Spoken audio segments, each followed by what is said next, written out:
स्वागत आहे भावांनो तुमचं आपल्या ब्लॉग मध्ये। तर भावांनो ब्लॉग बनवायचा मुद्दा असा आहे की आज आपल्याला जायचं आपल्या मित्राच्या लग्नाला, ते पण जालन्याला। मग काय भाऊ बसलो ना रिक्षा चालवायला, आपला मित्र बोलला होता की तू चालव भाऊ रिक्षा। बोललो रोज चालवतोय, बोललो आज चालवल्याने काय फरक पडणार आहे, चालवतो ना भाऊ। बघा एका शेडे चाळी करता, हे काय सुधारणार नाही। मग काय भावांनो आलो ना 10 मिनिटांमध्ये स्टेशनला। चला आता उतरू आणि भाऊला पैसे देऊ, लगेच मध्ये जाऊ भाई। मला बोललो स्टेशन आले उतरा भाऊ पटापट। मित्र बोलले तू गाडी तर थांबव म्हणे भाई, बोललो थांबवतो ना भाई। मग काय आलो भाऊ मध्ये, सगळे गाडीची वाट बघत होते। सगळी गॅंग आली ना भाऊ आपली थल्ली आली ना भाऊ 1 तासानंतर तपन। चला भाऊ बसू बोललो पटकन, पण गर्दी पाहूनच फाटून गेली भाई आमची। बघा भाऊ गर्दी किती आहे, उभं राहायला सुद्धा जागा नव्हती। एक दरवाजामध्ये उभं राहायला लागलं भाऊ, कोण इकडं तर कोण तिकडं, एकदम खतरनाक मध्ये बरं का भाऊ। तेवढंच एक काका भेटले भावांनो, त्याला बोललो थोडी मस्ती करू, त्याला पण बोललो कर भाऊ असं थोडं, तर म्हणे हे काय बोलले नवीन आहे।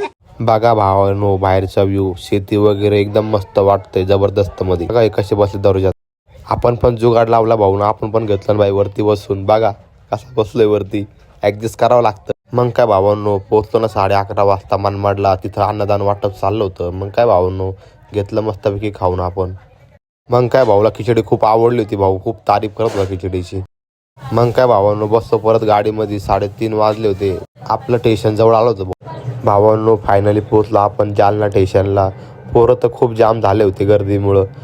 चला बोललं भावांनो चला जाऊ बाहेर झटपट पटापट। बघा भावांनो वरतून स्टेशन कसं वाटतं, ते जालन्यामधून बघत असतील त्यांनी कमेंट करा। बाहेर आलो भावांनो, आपल्याला या भाऊला शर्ट घ्यायचा होता। मग काय भाऊ शर्ट घेतला निघालो। मग काय भावांनो बसलो रिक्षामध्ये आपल्या लोकेशनवर जाण्यासाठी, सगळे जाम झाले हा। मग काय थोड्या वेळात पोहोचतो भाई आपण लोकेशनवर, चहा नाश्ता केला आणि निघालो। मग काय भावांनो आलो ना भाई आपल्या नवरदेवकडे। नवरदेव म्हणे कसा झाला प्रवास, बोलले एकदम खतरनाक झाला भाई। मग काय झालं ना भाई डीजे चालू, मग चलो भाई नाचायला आता।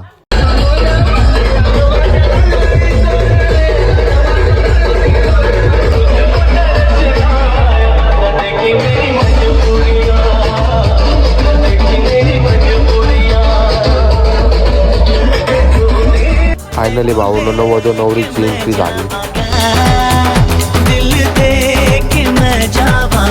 मग काय भाऊनो लग्न वगैरे लागलं, बसलो भाई जेवायला। पोरांना खूप भूक लागली होती, पोरांनी फुल दाबून वगैरे जेवण केलं भावांनो। बघा भावांनो हा नवरदेवचा छोटा भाऊ आहे, फुल स्टाईल मध्ये पाणी वाटत होता काय। मग काय भावांनो आलो आपण स्टेशन वरती घरी जाण्यासाठी। चला पब्लिक बाय बाय। कसा वाटला ब्लॉग नक्की कमेंट मध्ये सांगा, भेटू आता नेक्स्ट ब्लॉग मध्ये, बाय बाय।